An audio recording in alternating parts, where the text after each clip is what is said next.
Hi, let's talk today about your center of power. Have you ever thought about yourself as a how to identify your center? I think this is amazing. So, where you stand, what is your center of your own life? Sometimes that is not easy to see.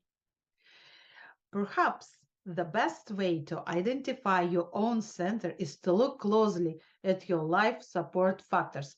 If you can identify with one or more of the descriptions below, here's a like all graph.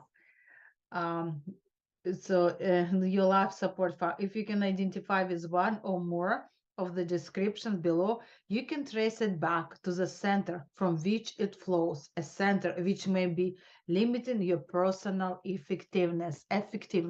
You know what? And this is just amazing. If you are spouse centered, your feelings of security are based on the way your spouse treats you. Yeah. And it's like on there is deep disappointment resulting in withdrawal or conflict when your spouse disagrees with you or does not. Oh yeah, I can relate to this one. Your power to act is limited by weaknesses in your spouse and in yourself. All right, so you can be family centered, money centered. Your personal worth is determined by your net worth.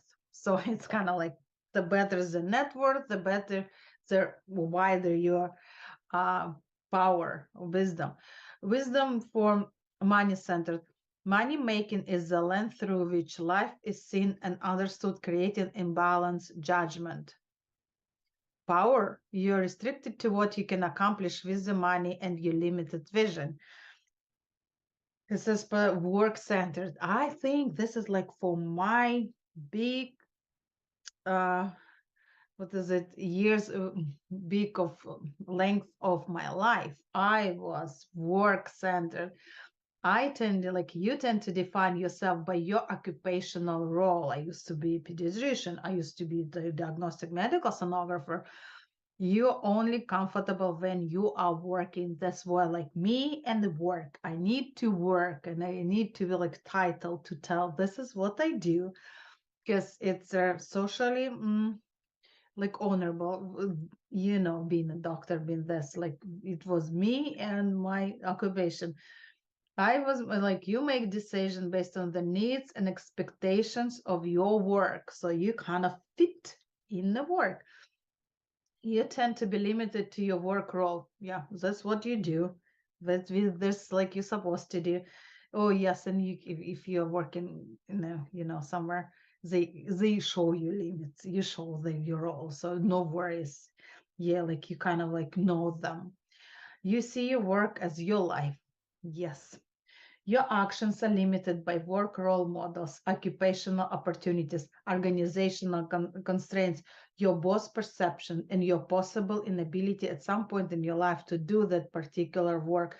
You are limited. And when, like, I felt so bad when I was not working, and it's hard when I, lost my job. And last January, it's just like I was like disconnected, like who am I? Yeah, I was like a businesswoman, and you need to get to this because I used to have for such a long period of time being a diagnostic medical sonographer, friend center, pleasure center, self center. If you're self centered, your security is constantly changing and shifting. Your judgment criteria are it feels good, what I want, what I need, what is it for me. Wisdom. You view the world by how decision, events, circumstances will affect you. What is here for me? Your ability to talk is limited to your own resources without the benefits of interdependency. All right. So now, the principal center. Now we need to figure out how to work with this because I don't want to be like a money center, or my husband centers, or my work sentence centered. So stay with us and we need to figure out what to do because what we want is the best to work in our full potential. Yes, so no limitation. We can we can achieve what we want.